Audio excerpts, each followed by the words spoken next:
Good morning. Thanks for joining us this morning. We're here today to confront a painful but pressing truth. Our city, much like the rest of the nation, is besieged by a devastating gun problem. There can be no denying it. We cannot ignore it. Ever since the federal assault weapons ban expired back in 2004, there has been a steady proliferation of guns throughout the United States, particularly in our cities. The ramifications have been disastrous and they've been deadly. There are now more guns on the streets of Columbus than ever before in cities all over America. Last year, the Division of Police recovered more than 3,300 firearms, the most ever collected by the division. So far, we're on track to recover more guns this year than we did last year, a testament to the dedication and hard work of Chief Bryant and our officers, and to the community who continue to share tips and information. But it's also a very disturbing indication of all the work that remains to be done. Despite the false, fanciful, and far-fetched claims of extremist politicians and extreme interest groups, these weapons are not making our neighborhoods safer. Quite the opposite is true. Unfortunately, the state legislature continued to stand in our way. They passed some of the most reckless and dangerous gun laws in the history of the state, and children and families paying with dear consequences. They are on the wrong side of this critical issue. It is up to us at the local level, mayors, city managers, council members, police chiefs, public health officials, prosecutors, judges, to do what we can within our power, within our jurisdiction, to keep our residents safe. But know this, we will not yield. We will not stand down. Our oaths require us to do everything we can to make our city safer. We're not trying to eliminate the constitutional right to bear arms. On the contrary, we welcome responsible gun owners, and many of them support some of these common sense, basic. These are things supported by Republicans, Democratic office holders, people from all walks of life, gun owners as well. They understand, as we do, that every constitutional right comes with its share of responsibilities. You can't yell fire in a crowded theater and hide behind the First Amendment. You shouldn't be able to own a gun if you've committed violence against intimate partners, family members. There's no reason we can't have universal background checks. And we know, based on what's happened just this past week in Columbus, that everyone that owns a gun needs to make sure it's safely stored away from children and other criminals who may want to steal it and hurt others. This includes keeping the guns out of the hands of those who should not have access to them in the first place.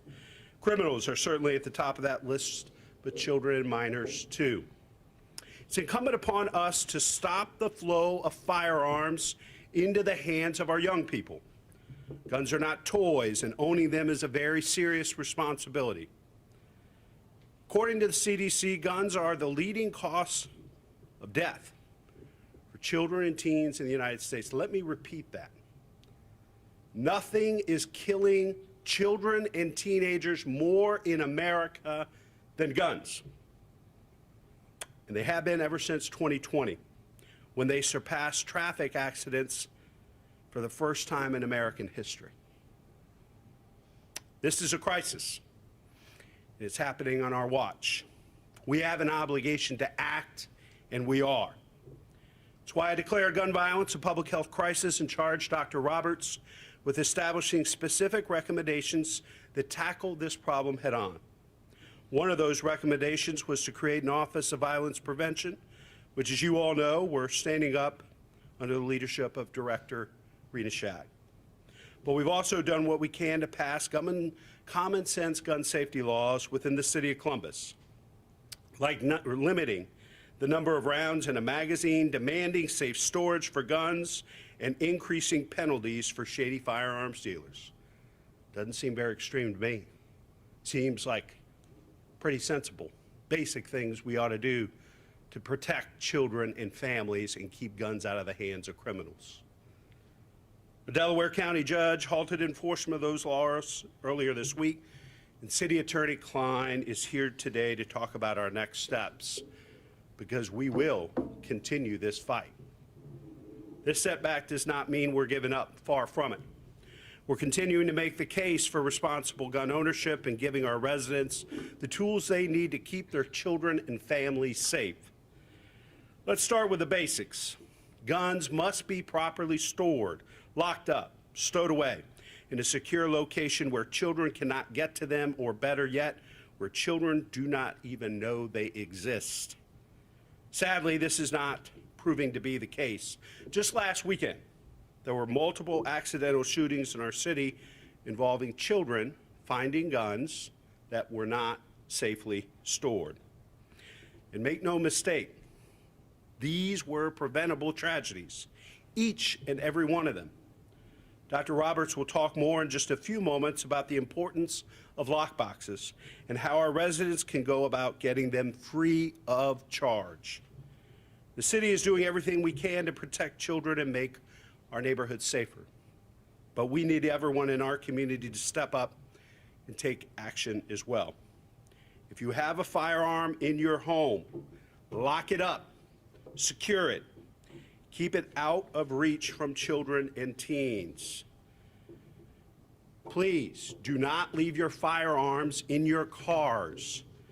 We know that there are a series of illegal criminal gangs that are breaking into cars throughout the city and the region to help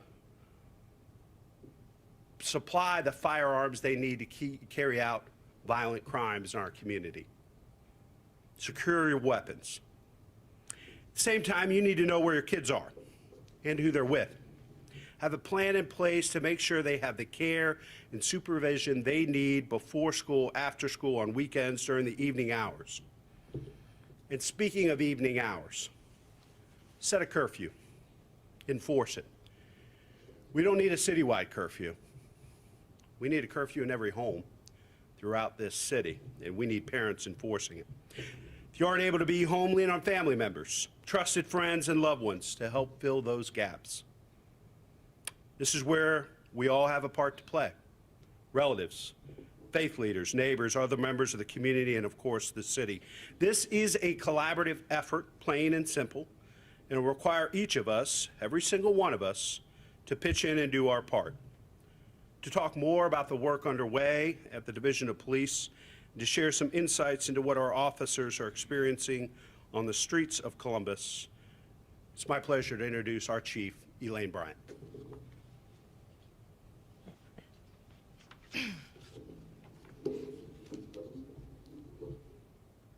Good morning. Thank you, Mayor Ginther, Dr. Roberts, City Attorney Klein, for being here today. Gun violence continues to plague our community and harm our neighbors, friends, and loved ones. In 2022, 89% of our homicide victims died from a gunshot wound. That's 124 out of 139. Additionally, 77.4% of felonious assaults were the result of gunfire. As we discussed earlier this year, we set a record last year with 3,356 seized weapons, including 17 that had Glock switches, which convert to fully automatic weapons. This year, 86% of our 53 homicides have been a result of gun violence. Additionally, 75% of our felonious assaults have been non-fatal shootings. That's 306 out of 404. We have seized over 1,060 guns this year. That's over 1,000 guns, and it's April. We've also seized 26 Glock switches, which is well above the total all of 2022. While the numbers are important, they don't tell the full story. In the past week, there have been numerous examples of senseless, preventable violence that has impacted our community. Last Friday, an adult male was shot in our community, allegedly by his 3-year-old son, who found the firearm and accidentally shot his father in the chest. The incident is under investigation, but points to the needs for adults to be responsible with firearms and provide a safe environment for our children. On Saturday, a 16-year-old was shot and is fighting for his life after being shot in a friend's house. Later that evening, a 21-year-old man was shot and killed inside a West Side apartment. The suspect is known to the victim. He turned himself in and was taken into custody. While the incident is under investigation, all of these incidents involve the reckless, careless, negligent handling of firearms. Monday evening, 3 juveniles, ages 12, 13, and 15, were in a stolen vehicle. The 15-year-old sustained a gunshot wound and will survive his injuries. The indication is that the incident started on Caldwell Place and the juveniles fled, ending up near Columbus State before stopping and getting medical attention. On Tuesday, what appears to be an incident that started in the area of East 24th and Cleveland Avenue turned into an incident that resulted in a rolling gun battle that ended on Interstate 71. A 24-year-old female sustained a gunshot wound to the leg during the encounter. She had her 2-year-old daughter in her lap. Thankfully, the woman will survive and her daughter was not hurt. But this is yet another example of adults endangering the community and their own children by exposing them to violent behavior. Many of these incidents have a common theme: the careless, irresponsible, and illegal use of guns and the needs for adults to step up, be more responsible with firearms, and provide a safe environment for their children. As a parent, I am appealing to the parents and adults in our city. Lock up your weapons. Keep them out of the hands of the young people. This is not solely a police issue, let's be clear. This is a community issue. This is a court issue. This is a issue for all of us. We all have to band together to be able to solve the violence that is occurring in our city. I brought with me a Glock switch. I think it's important for you to know what it looks like and how small it is. This little plastic piece of device can allow a gun to be turned into an automatic weapon and fire up to 30 rounds in 30 seconds. We've taken 26 of these off the streets, and it's April. Last year, we only took, for the entire year, 17. That just goes to show you what we're dealing with out in the city. Thank you. I'm going to ask Dr. Roberts now to come to the stage and speak.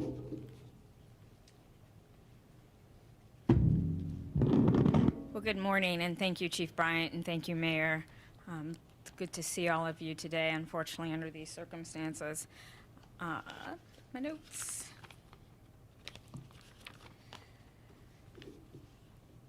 So the news that has been shared with you thus far today is tragic. And gun violence, as you've heard, is involving some of our youngest residents right here in Columbus, our youngest innocent residents. Gun violence is a public health issue, and it affects thousands of children, teenagers, adults, and families, not only here in Columbus, but across our country every single year, many of which are unintentional. And sadly, we've seen it right here, as has been shared with you this week. Columbus Public Health has been working with many of our partners to address gun violence as a public health issue. One of the key components of public health is prevention.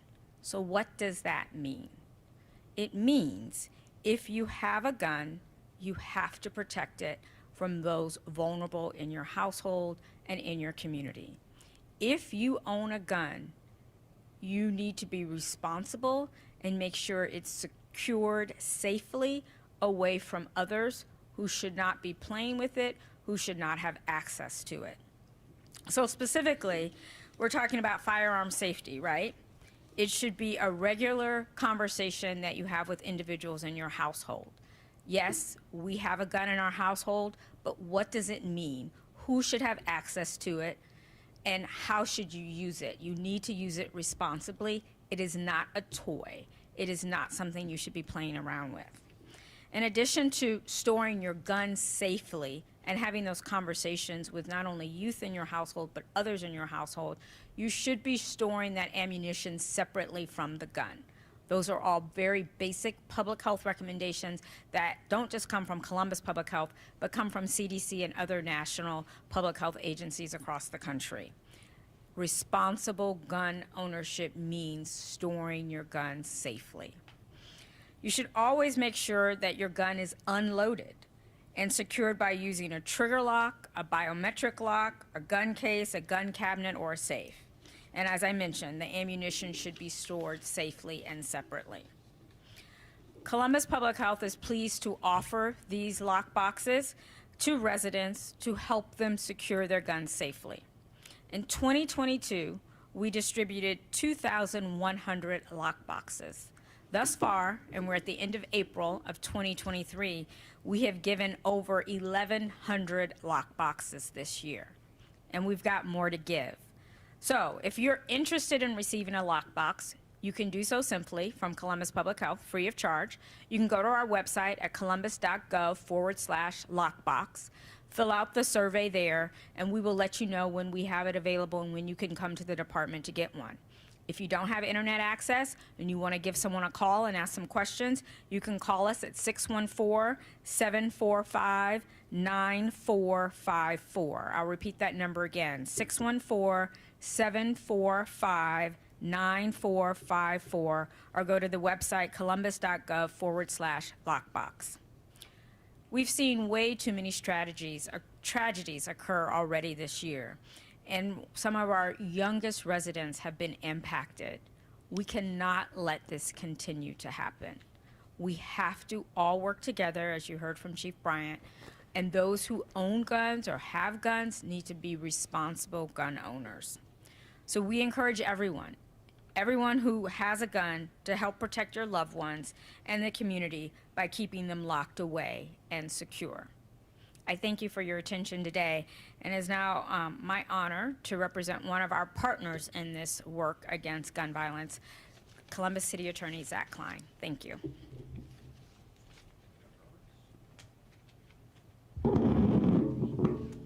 Thank you, Dr. Roberts. Appreciate it. I think to set the stage and the context, we're fortunate enough to see a real-life example of what we're talking about with safe storage. The chief mentioned the 3-year-old shooting the father, kids handling guns, discharging them, injuring, killing other people. We actually have on video, many of you seen, but I want to play it for context. And I know some of you all may be streaming. This does include some foul language, just as a heads up to you all. So why don't you play it, Pete?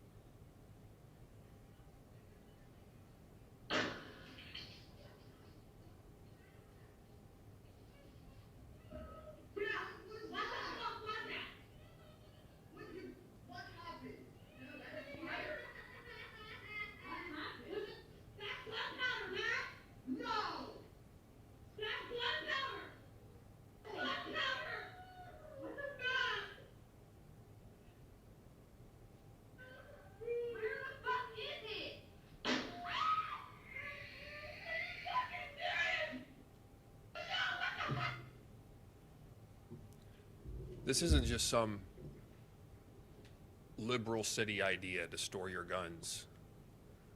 This is the real world that we're dealing with every single day. I don't know how you can look at this as a parent and not have the hair on the back of your neck stick up, that your kid could go over to a person's house, a friend's house, and there be a gun laying in a couch cushion that your kid could pick up and point it at his face because he's a toddler, and the gun discharged and narrowly miss shooting his face off.